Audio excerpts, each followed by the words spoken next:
Hello, we have more breaking news at 5. Murder on the Metro. A passenger attacked and killed on a Gold Line train. And CBS2's Tina Patel is live in Duarte, where the victim was pronounced dead at the scene. Tina. Yeah, and this train where this all happened is still sitting here at this station. I'll step out of the way and you can see it. Investigators are still here trying to figure out what kind of evidence is on board, trying to access the cameras on board. They have not yet identified the man who was killed, but they have detained someone they're calling a person of interest. Sheriff's deputies are continuing to interview passengers who were on the Gold Line earlier today to see if they can figure out what caused one man to attack another passenger. We don't know if there was an altercation between the two, if it was a robbery, attack. We don't know that. What they do know is they got a call about an assault happening as the train was heading west towards downtown Los Angeles just before noon. When deputies arrived at the Duarte station, they found a man down in one of the cars. He just had at least one wound to the upper torso. Can't comment exactly what type of wound it was. They also wouldn't comment on what kind of weapon they found, but they do say witnesses pointed out a man in the front car who was a person of interest, and that man has now been detained. LA Metro says they do have cameras on board and security that patrols the trains and platforms. That's why it's hard for them to explain how something like this could have happened. This is a shocking tragedy. It's shocking because it is so uncommon. Station is closed until further notice. This station is closed down until further notice. It's the City of Hope Duarte station. There is one track, so trains are going through, but passengers cannot get on or get off here. There is shuttle service to help people who are affected, but anyone on the Gold Line tonight is probably going to face some delays, so they want to plan for that while this investigation continues. Live in Duarte, Tina Patel, CBS 2 News. Tina, thank you. More breaking news in Echo Park, where this house went up in flames on North Lake Shore Avenue just this afternoon. The fire appears to have spread from the garage into the home. And Sky 2 was overhead and captured video of firefighters giving oxygen to a dog at the scene. Now, that dog was standing, so hopefully he will be okay. Yeah. And no doubt developing news. Our CBS2 Doppler radar tracking a lot of rain heading our way. We made it through last week's rain with no mudslides, no debris flows. But we're about to get a lot more rain than we did last week. We have team coverage of the coming storm, and we'll start with our Dave Lopez. He's in the Woolsey fire burn area of Malibu. Dave. Well, we're in Malibu on Doom Street. It's not spelled D-O-O-M, but D-U-M-E, but it's quite appropriate. Behind me, you can see the remnants of what used to be a house, and then a little getting too dark to see all of the fire-ravaged hills back there. But it almost seems unfair. Malibu is trying to get back together. They're doing their best. They just went through an unbelievable firestorm. And now the weather forecast. Water flow, we're going to get it. You see how the canyon? We're going to make the water flow straight down. Deep in the hills of Malibu off Mulholland, there was no time to waste. The fire didn't get the horse corral or the horses, and they're not going to let the mud do it either. My only help today. Aaron Rohrbaugh and Laura Bavitz said they'll take all the help they can get. They don't know if all this sandbagging will work, but they got to do something. More than anything, we want to keep what we did save what was saved in the fire. We want to keep saved. The house burned down, the apartments burned down, but they brought in the sandbags by the horse trailers. We're going to be doing a lot of tractor work tonight as well. A friend of mine who is an excavator has been so generous to help us out and bring his tractor here. All around Malibu, pick a canyon, any canyon, and chances are you will see and hear this. Crews trying to restore power. I am. I mean, you're jumping up and down. I am. Dawn James still has no power in her home off Mulholland, but this is the first time back since she evacuated when the fires hit. Her house still intact, no damage at all. And she also knows that she's elevated high enough that if the mud flows, it'll flow around and below her home. It was like just eerie, and you kind of feel bad because your neighbors, most of my neighbors, you know, didn't fare too well. This is what she was referring to. The new look in Malibu. This is the view now. Devastation, as far as you can see. We have a drainage ditch, but it's not going to take a hillside. Have you ever seen it like this? Oh no. It's just utter. It's very sad. The drive along Canaan Doom Road from 101 to Pacific Coast Highway used to be a very picturesque drive. Every once in a while you'll see a home that survived all of the flames, but for the most part as you look around, you can't help but say to yourself, what planet did I land on? Or if it rains hard enough, are all the sandbags being put up enough to keep the mud away? And will people evacuate when told to? I'm not going to be stupid. It's one thing to fight a fire. I'm not going to fight a wall of mud. So everyone is keeping their fingers crossed out here as you see the last illumination of the beautiful sunset out here. Very peaceful. It's quite gorgeous. And then you, again, look at the forecast and you kind of hope and say, can they get a break? Reporting live from Malibu, I'm Dave Lopez, CBS2 News. Wow, you know, that sunset was magnificent. Absolutely. Meteorologist Evelyn Taft joins us now. So, Evelyn, the question is, how is this rain coming in? With a bang or no? Absolutely. It's going to be more than a bang, you guys. We are looking at widespread rain, and rain totals pretty significant. So a far departure from the rain we saw last week before Thanksgiving. We were worried once that came in.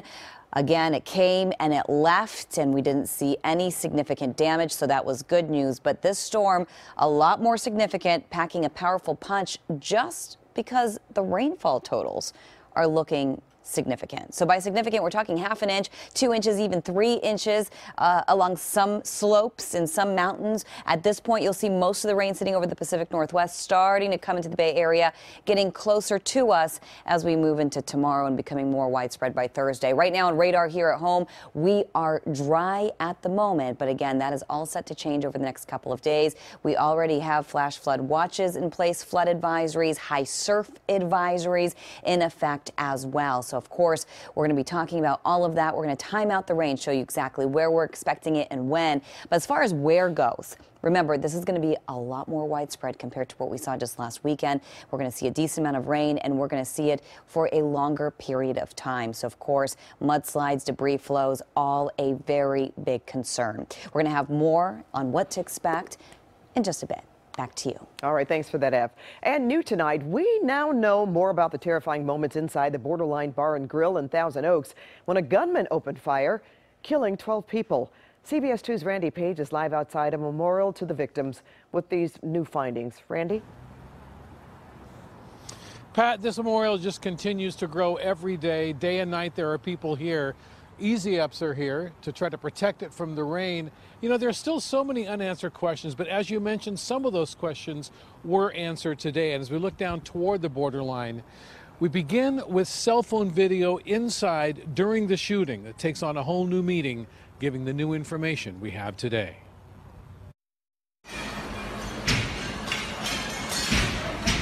The sheriff says 28-year-old combat-trained former Marine Corporal Ian Long immediately began shooting as soon as he walked into the borderline, catching victims by surprise, killing them at point-blank range.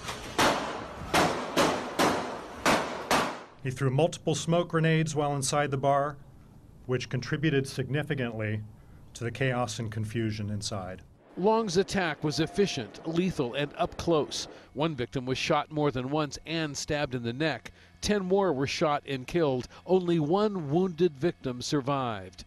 Then, after claiming 11 victims, he retreated to a defensive position and waited for law enforcement to arrive. The suspect ambushed the officers almost immediately from a position of tactical advantage. Both officers returned fire with multiple rounds. However, they did not strike the suspect. Our family has been shattered. Susan Orfanos, the mother of Tel Orfanos, who was one of the 12 people murdered that night, was at the sheriff's department during the news conference. She asked us to share her thoughts with you. I'm asking you to learn what you can do. Look at your children. Ask if it's worth it to them to take some steps to mitigate gun violence and to stop it. I don't want you to go through this as a parent. Please, do something. We are. And you can do it too. Thank you.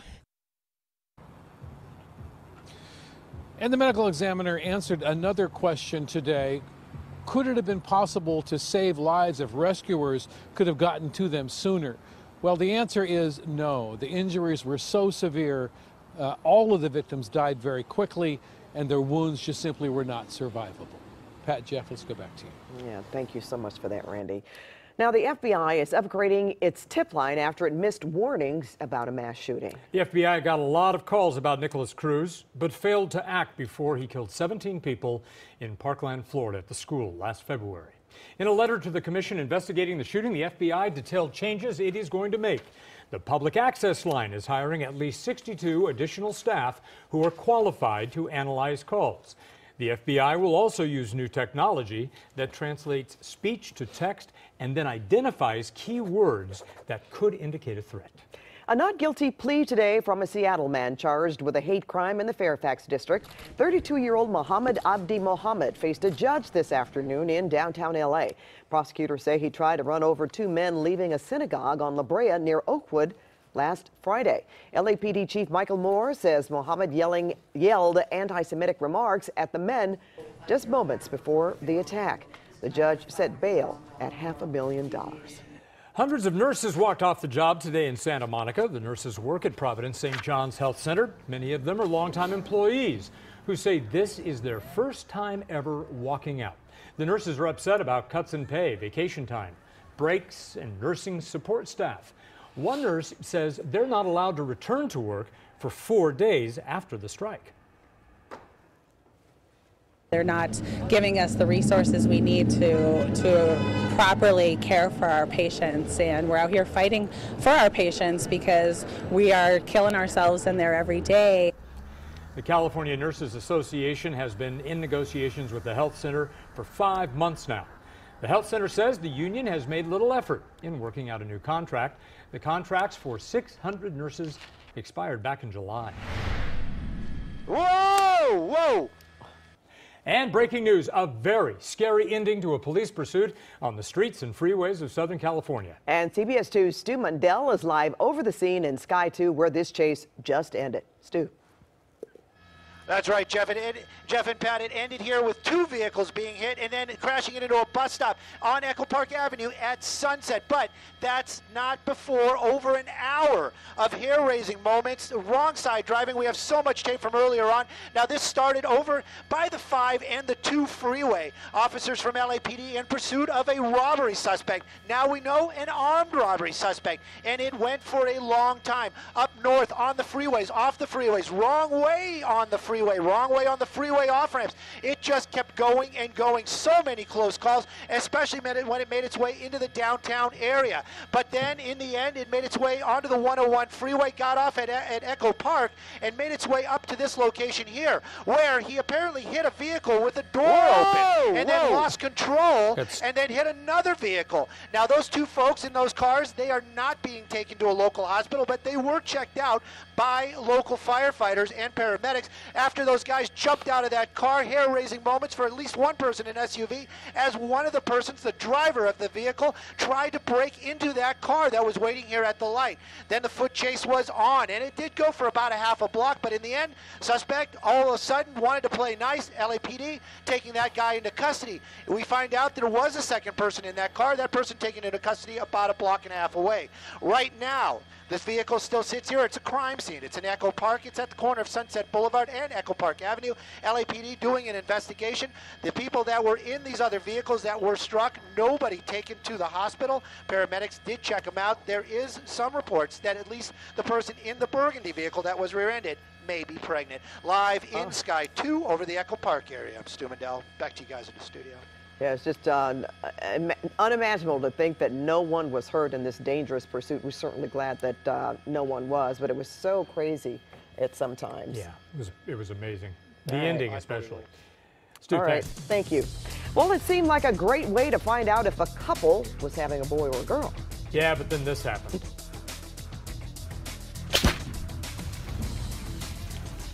Yep, coming up, new video of the moment a party turned into a 45,000-acre disaster. Hang gliding horror, holding on for dear life. We'll show you what happened to the American tourist whose instructor forgot to harness him in. Oh, boy. Hey, would you fly in a windowless plane? Airlines are betting their fake views will really take off. I'm not sure I would. All right, you guys, well, we're getting a look at Santa Monica. It is calm right now, the calm before the storm, but we are expecting quite a bit of rain here in Southern California. I'll have your full forecast ahead.